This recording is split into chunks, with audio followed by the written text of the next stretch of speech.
You sound great. Great, love it. Good. All right, we're rolling when you're ready. Bryan, why don't we talk a little bit about first uh, your relationship with your mom and your awareness of the challenges that she faced in her life. Can you talk a little bit about that? Yeah, so my relationship with my mom wasn't always the best. Later on in my life, after my dad passed away, I was able to rely on her more. My dad was a real big enabler, and then my mom, towards the most recent time in my life, has been more inspirational. She worked on like a lot of her boundaries. So for a period there, I was upset with her, but because of how she loved from afar, I was able to appreciate her for when she's there, and our relationship has blossomed into something better than what I could have ever imagined. Now I say on a daily basis, oh yeah, like my mom says, and I roll my eyes because she like gives me a lot of insight in my day-to-day basis. You found yourself struggling with addiction. Can you talk a little bit about how that happened? So with my addiction, I like to think it started pretty early on. Pharmaceuticals, age of 3, I was on ADHD meds. I'd go to school, people were like, oh, you didn't take your ADHD medication. It caused a lot of psychological issues. I ended up going to 13 different schools, 5 different high schools, so I was always like trying to fit in. And then like it took me some time to realize, but when my dad was divorced and he was retired, he had all the time in the world. He started back into his own addiction with meth. And then coincidentally enough, that's when I started smoking weed. And then it was nice because like I had finally like been accepted. It didn't matter what I looked like. I could have friends, without really trying too hard. But then, like smoked weed, and then it was like, well, meth can't be that bad. Heroin can't be that bad. And a lot of the time I would justify my usage upon contrasting it to someone else's. So like I would say, well, I'm not as bad off as this person, but just because your life's not messed up doesn't mean you're not messing up your life. So I've really learned that no matter like how big or how insignificant it is, as if it's causing a negative impact on your life, then you want to try and cut it at the source. Um, you found yourself at a critical moment when you ended up getting arrested one night. Mm-hmm. Can you talk a little bit about what happened with that? Yeah, so it was a really big turning point in your life. One of my favorite quotes in the world is, you can't experience a rainbow without a rainstorm. My dad had just passed away from a meth-induced heart attack. My girlfriend of 3 years, she left me at my dad's funeral because she was tired of my addiction, which understandably so. I was living at my mom's. She was trying to help me out, and I found myself doing the same behaviors because I wasn't actively trying to change it. Ended up being arrested. There shortly thereafter, I ended up at a homeless shelter. And like I'm really grateful for it today, even though I hated everyone at the time. I wanted to just end my life because like I learned appreciation for the little things in life. Like there's a lot of stuff I was taking for granted, but like especially with my dad in the equation, as I had said, he was a huge enabler. Without that in the picture, without my mom being there, like financially, so I was able to realize the chaos of my own actions for once. And even then, it took some time for me to start to change it. But I really appreciate the awful nature of those times today. So how did you get introduced to a new leaf and East Valley Men's Center? So it's kind of funny how I got introduced to a new leaf because my dad, before he passed away, um, I was living out in Ohio. Toxic stepmom was in the picture. She didn't want me out in Ohio, so my dad drove all the way across country and dropped me off here because we didn't realize that you needed to be screened, like we weren't aware of the process. So I showed up and I'm like, hey, I'm homeless. And they're like, oh, well, there's a process. I'm like, oh, okay. So didn't go that time around. But thankfully, when I did get arrested, and then shortly thereafter, I was homeless and I didn't know what to do.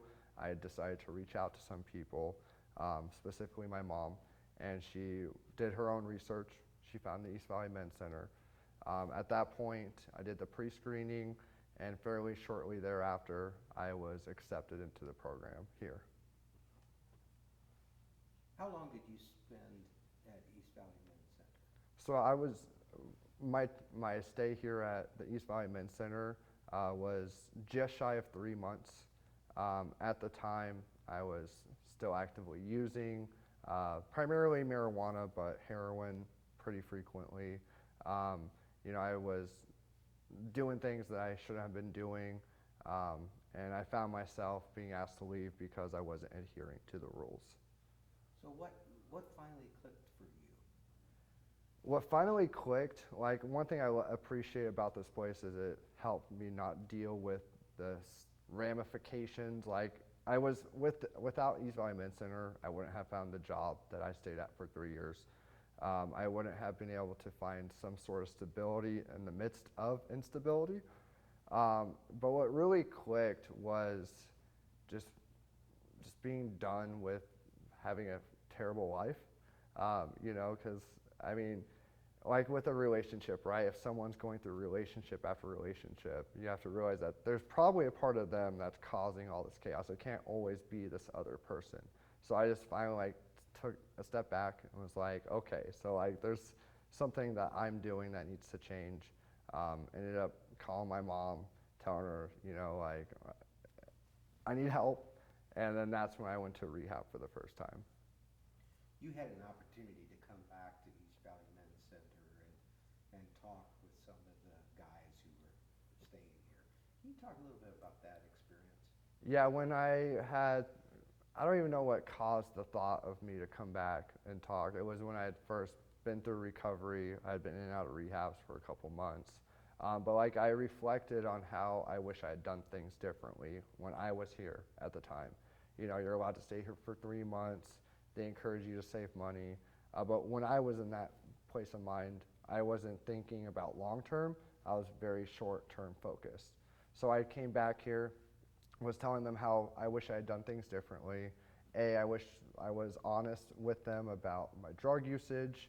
Go ahead, you can start again. Okay. What was the question? So you came back and spoke to the guys that were staying here at East Valley Men's Center after you had left. So talk a little bit about what that experience was like. So when I had the opportunity to come back here and speak about my experience with the East Valley Men's Center, I had just been in and out of a couple rehabs. I wanted to be of service. I knew that my mindset when I was here was very shame-based.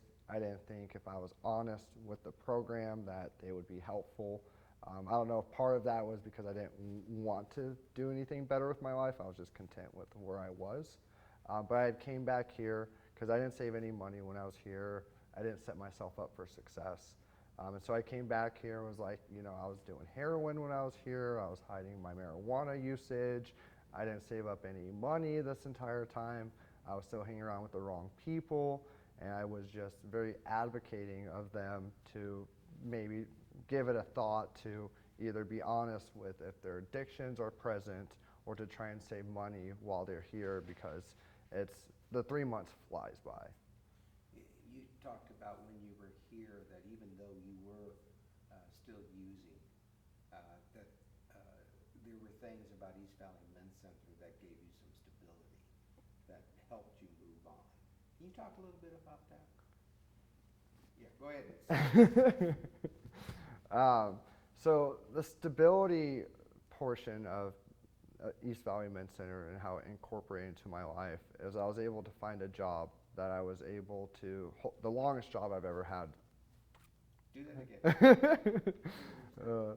The stability that I found while staying here at East Valley Men's Center, it's kind of like what my mom says, like planting a seed, right? Like even though it didn't blossom while I was here, I was able to be put in a position to find a job that I was able to hold on, the longest job I've ever had, which was 3 years. I was able to try and be present more with work. I was able to try and find more of a support system, and it just really set me up for success. I think the biggest thing, honestly, though, as terrible as it sounds, like I didn't want to find myself back here, even though it was a wonderful blessing to have a place, not to be on the streets. You know, like I didn't want, like if I need to, I will humble myself in the future, but I like a psych ward, right? I'm appreciative of how tight controlled it is because that gives me something that to strive to not want to go back to in the future. But knowing that opportunity is there is always peaceful, but it's something that keeps me active and trying to do better with my life on a daily basis. So, talk about your life right now. Where are you, and what are you doing? So currently in my life, I've got my license back. I had a DUI in 2012 that on paper was for marijuana, but I had done heroin, blacked out behind the wheel, and I went 8 years without my license. 3 years ago, I found myself in recovery. I found myself relapsing because, I wasn't doing my best. I wasn't trying my best. I wasn't changing the things that I needed to change. I thought I was special. It seemed like a tall order, everything that they suggest in recovery. But this time around, I actually caused Saturday night palsy, in which you paralyze your hand because your body doesn't move how it should when you're under the influence, when you're sleeping. And, it didn't matter that I'd been homeless in the past, I had burned all my bridges, that like anything and everything under the sun I had really screwed up. Once I realized that this is life altering, these decisions I'm making, that's when I decided hey, I need to go to treatment. I was always worried about having a car in recovery because I'm well, I can just go to the dope house. But like anything in life, right? Like you can look at it as a pro or as a con. You're gonna find what you're looking for. This time around, me having a car has really helped me be of service. It's given me things to look forward to, things to do, and it's been a huge component of my life. Currently, I'm in sober living. I've built up a good, strong friendship with a bunch of people within the program. I found a new job.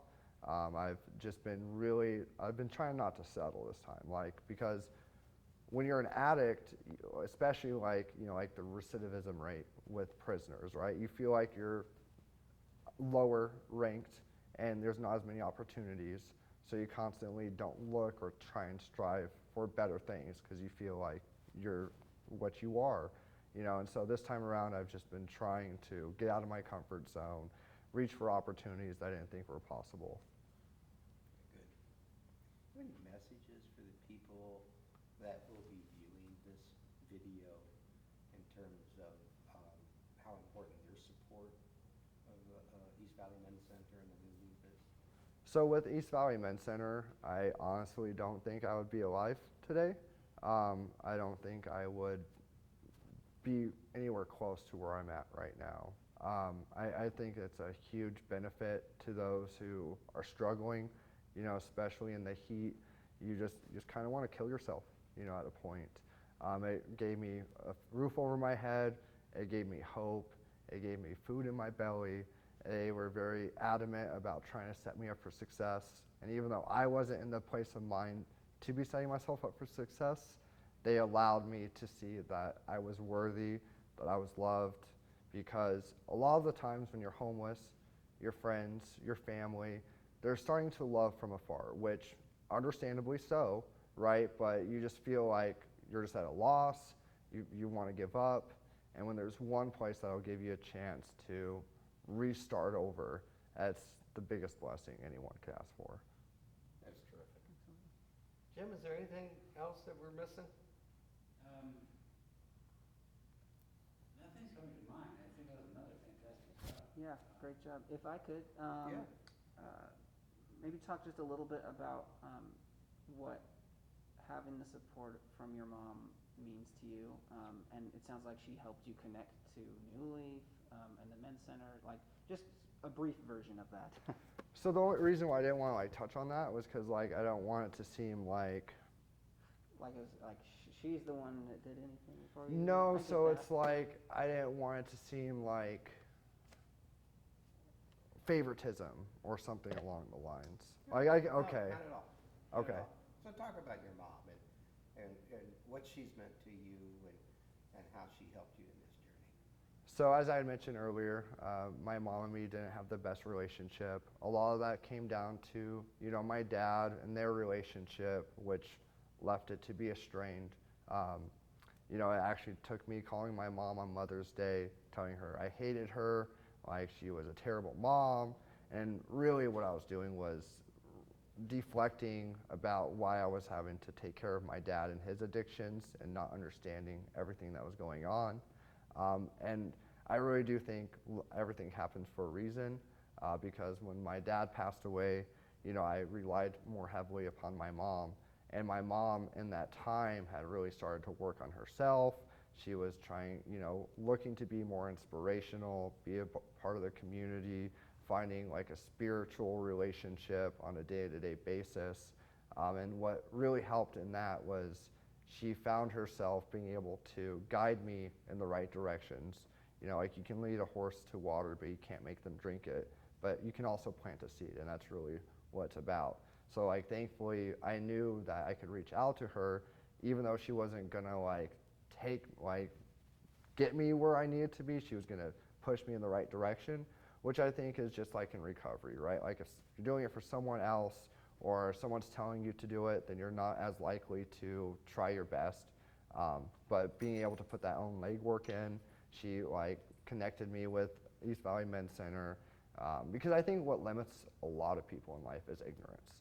Just not knowing that something's available, not knowing what the process looks like.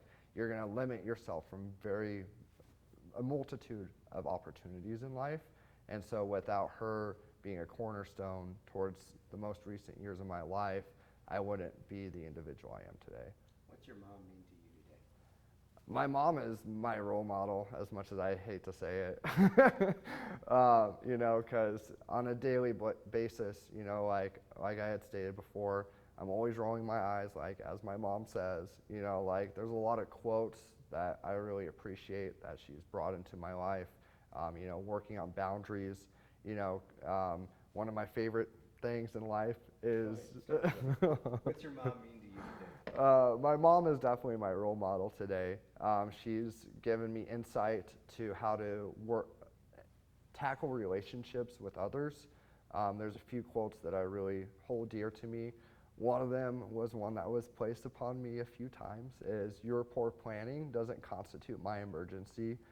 So a lot of it comes down to boundaries, also understanding relationships. Sometimes they're a reason or a season, a blessing or a lesson.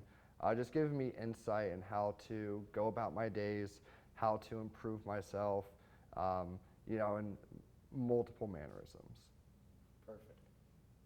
Anything else? No, that's great. Anything that you want to say that you didn't have a chance to? Nothing I can think of. Is there anything that you wanna say, Bryan, to this audience of donors and volunteers? You want to ask the question? Yeah, so, we'll show this video to a bunch of people at an event. Is there a message that you want to give them and how important their support is of a program like East Valley Men's Center?